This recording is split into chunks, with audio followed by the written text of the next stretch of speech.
Welcome to Hope Natural Health, the podcast inspiring you to be your best version.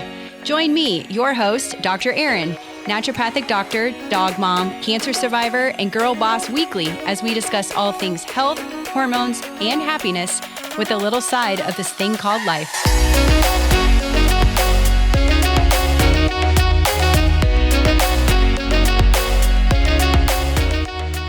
Welcome to Hope Natural Health. Oh my gosh, I am so excited that you are tuning in today for my very first episode of this long-awaited podcast. I never thought in a million years I would be doing a podcast. However, I know that this is something I need to do, not only to get the message about naturopathic medicine out, but also just to educate, because that is one of my favorite things to do. But before we get into all the fun things that this podcast is going to cover, I figured you probably want to know a little bit about me. If you have no idea who I am, this episode is all about me. So I am Dr. Erin Ellis. I am a naturopathic doctor in Gilbert, Arizona, where I have a busy private practice helping mainly women with their hormones, their periods, and really just helping them become their best versions. But I haven't been a naturopathic doctor for very long, and I don't know if you can tell by my face, but being a doctor was not my first career. This is actually my second career. I actually look a little bit younger than I am, but prior to becoming a doctor, I worked in the bars and restaurants for many, many years. I was a restaurant manager, server, you name it, whatever I could do in the restaurant industry, I did. I went to the University of Arizona to become a trauma room surgeon, but I quickly realized that I did not want to be in school for a million more years. So I gave up on those dreams and transferred to ASU and quickly realized I made the best decision. Go Devils. But I also just knew that I still wanted to be that doctor that I always dreamed of, but didn't really want to do the schooling. So gave up on those dreams, went to ASU, got my degree in business, and then had a career in the bars and restaurants, but always knew that I could do and be more. I didn't want to really work in the bars and restaurants for the rest of my life, but still hadn't figured out really what I wanted to be when I grew up. And it's weird how life really happens for you, because in 2010, I was diagnosed with a rare form of non-Hodgkin's lymphoma. I was 31 years old at the time and never thought in a million years that I would be diagnosed with cancer at such a young age. I mean, we go through our whole lives like, oh, you get cancer when you're older, etc. But after my journey and, meeting a lot of other younger people with cancer, cancer really doesn't have any rules, and you really just don't know when you are going to be faced with, an illness like this. But for me, it was really the turning point in my life. I beat cancer with flying colors. I was diagnosed in February of 2010, and I was deemed cancer-free in July of 2010. So 6 months later, I was rid of this terrible thing that was trying to kill me inside. But I knew as soon as I was diagnosed that I had no other option but to beat it. And my positivity and my dedication to really beating this illness is really how I got past it and where I'm at today. So throughout this journey of beating cancer, I really learned a lot about health and wellness, and a lot of things that I did not even know. I didn't know that we were supposed to, drink water. I didn't know that water was important. I didn't know that digestion was important. I didn't know that exercise was that important, or how important sleep was. All of these little things that we do every single day, but we really don't understand the meaning behind it and how important it is for our health. Even the things that we eat. I mean, that was a huge wake-up call as far as diet goes. I was single at the time and living by myself, and I would never buy vegetables. And I'm sure many of you listening out there are probably like me. You don't have vegetables in your fridge because by the time you get to them or eat them, they've gone bad. So then you feel bad buying them because you're just wasting them. That was me. And I never ate any vegetables unless I went over to mom and dad's house and they had dinner for me, or I went to a restaurant, or wherever there was vegetables for me to eat, I would eat them, but I never really bought them for myself. Now I have vegetables like crazy in the house, etc., because I learned how important they are for our overall health. I learned some of these things that I just really didn't know. I was super naive to a lot of things health, which I think most people are. And that's no fault to you. It's just, I went to school for this and I did my own research. And now I just want to share that education and that passion that I have now for health and wellness with everyone. So after I was diagnosed with cancer, I met a naturopathic doctor, and up until then, I had no clue what naturopathic medicine was. I had never heard of it before, nor ever met someone that was practicing this sort of medicine. But throughout my cancer journey, I was doing my own research, reading some books, etc. And when I met her, everything that she did and how she talked about medicine was exactly how my views were aligned. So then she tells me there's a school in Tempe, Arizona, which at the time was about maybe 15 minutes from the house I was living. And there's really only now 6 accredited schools. There might be 7. I just counted these the other day, but 6 is coming to my mind. 6 accredited schools for naturopathic medicine, and 1 is in Tempe, Arizona, where I lived. So that was the first sign that this is something that I needed to do.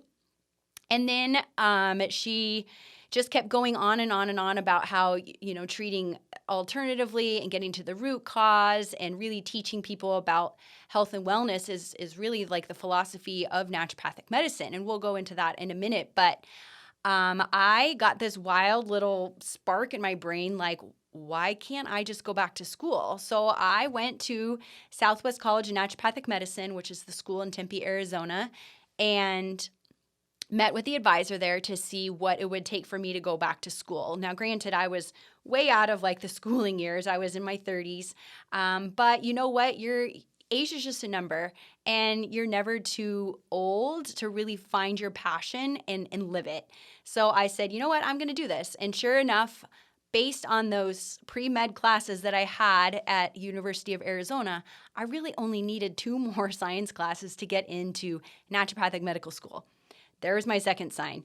So I knew, okay, I am going to do this. I actually took another 2 years and did those 2 classes plus some extra ones so that I could really refresh my brain as far as schooling goes, because it had been about 12 years since I had been out of college and out of studying and all of the things that happen with school. So I took my time. I took 2 more classes and those 2 classes. And then in 2013, I started medical school. And 4 years later, in 2017, I graduated with my doctorate in naturopathic medicine. And holy cow, that was a 4-year whirlwind of craziness, highs, lows, you name it, blood, sweat, and tears. My family thought I was legit nuts for doing this. I probably still think I'm nuts for doing that. I gave up my social life. I said no to things. I had to go on a budget. Like, it was nuts. Like, it totally changed my life, but I don't regret it. And I always go back to those words that I heard on February 4th, 2010, like, you have cancer. Like, if I would have never heard that, I would not be sitting here recording this podcast, teaching, everybody about the things that I'm so passionate about, and really just living life to its fullest. So a little bit about naturopathic medical school, because I get asked so often, what's the difference between a naturopathic doctor and a conventional doctor, or, Western medicine mainstream doctor? So we are trained primarily almost identical to medical doctors. It's a 4-year medical school program. The first 2 years is all basic sciences, biochemistry, anatomy, physiology, all the boring stuff that nobody wants to take. And then after the first 2 years, we take our first set of board exams, and that's over those basic sciences. You have to pass that to be able to go into the clinic. Obviously, you have to pass it too to get your doctorate. And then the last 2 years of school is all didactic work. So when I say didactic, I mean taking a class in cardiology or studying the heart. And we learn how a medical doctor will treat, say, high blood pressure. And typically that is giving you some sort of medication. And we learn naturopathically how we can take a high blood pressure case and how we can give the body what it needs to heal, and heal it that way rather than giving you what I like to call a pill for your ill. because as naturopathic doctors, we abide by 6 different principles, and I'll talk about those after I finish the schooling. So the last 2 years is all of the didactic work as far as like the different organ systems, cardiology, gastroenterology, all of the different, we had pulmonology, urology, women's health, men's health, you name it, all of the things. And meanwhile, in these 2 years, we're doing rotations in the clinic. So each naturopathic medical school has a student clinic, and we are able to see patients there. So anyone here in Arizona can go to SCNM and have an appointment on a student shift. And it's kind of like the attending physician. The student goes in, takes the case, goes back to report to the attending physician that is a licensed naturopathic doctor.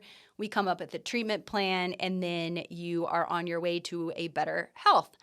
So we're doing that in the last 2 years, or we also have an option to do outside rotations with other medical providers in the community. So back when I was in school, I really wanted to focus on oncology or cancer care because I wanted to help patients like myself go through, cancer and also live a healthy life beyond cancer. It wasn't necessarily that I wanted to treat patients with cancer, but more prevention and long-term health for these patients. But I quickly learned once I graduated school that I didn't want to do that and shifted my niche to women's health. But I learned so much. I learned how badly we need that integrative medicine and how badly we need medical doctors to work with naturopathic doctors. So if you don't have a naturopathic doctor on your team, or that maybe this is the first time that you've heard about naturopathic medicine, I highly encourage you to explore it. Find one in your area. Most of them offer complimentary discovery calls where you can ask them questions about what it's like to see them. And if you have no idea even where to start, I recommend going to naturopathic.org, and you can click on Find an ND on the top right corner. When you go on there, we'll have that link linked in the show notes for you, so you can click on that after the episode. But I learned so much just from shadowing these conventional medical doctors and learning where, as naturopathic doctors, we can fit in, where we can improve health.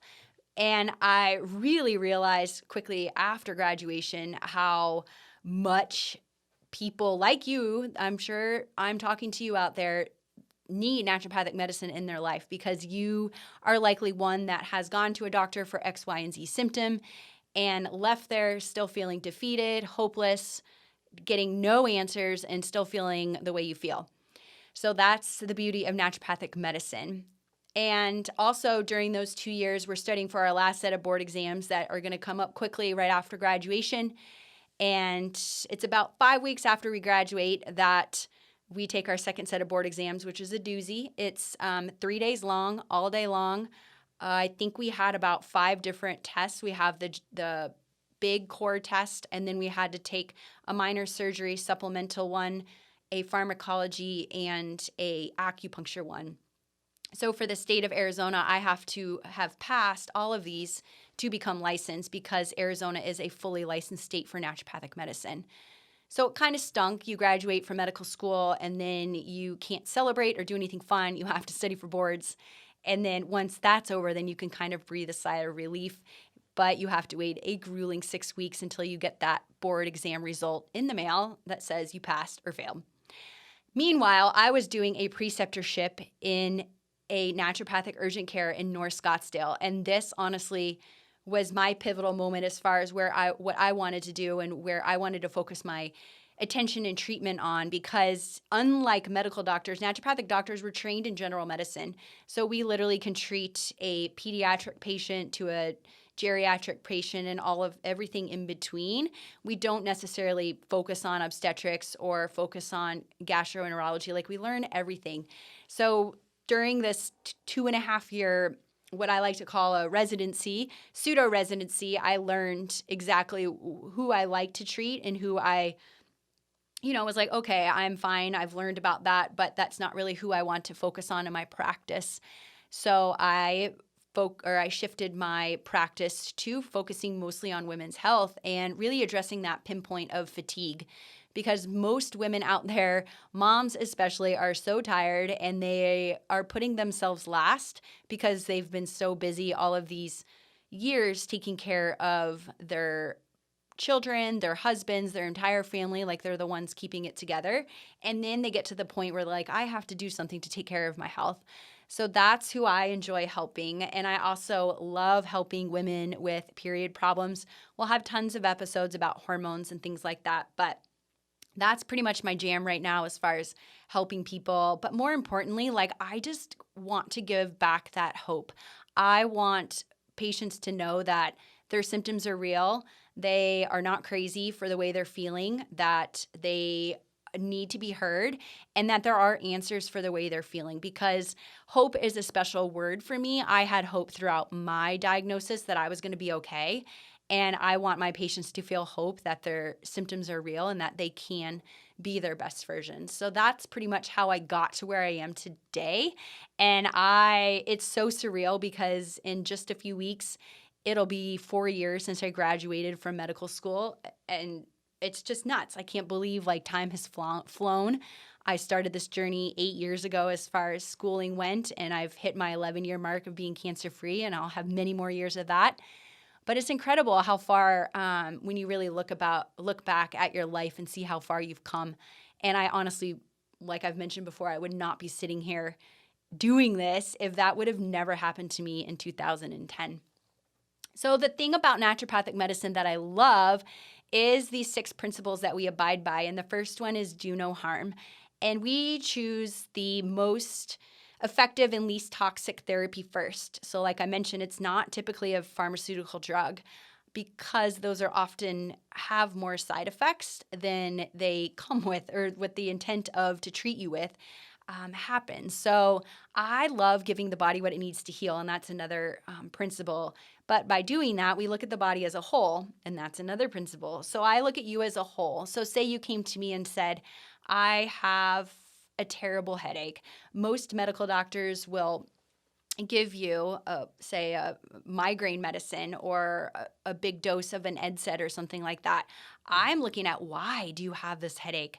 Just this last week, I had a patient in the office for a new patient visit, and she was on probably about 5 to 6 different migraine meds, and obviously doesn't want to be on them, but no one has ever addressed why in the heck does she get migraines?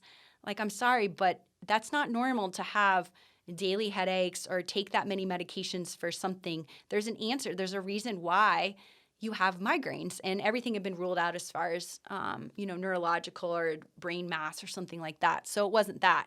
So there's something underlying, whether that's hormones, food sensitivities, her gut, things like that. Something's going on, and that's what I'm going to figure out. I'm like her personal health detective, trying to get to that root cause, which is the other naturopathic principle. Now, the last two are Doceri, and Doceri in Latin means to teach.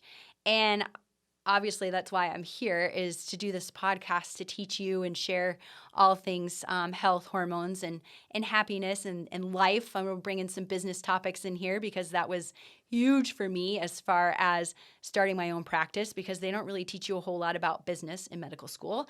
And I think that that's important for everyone to know.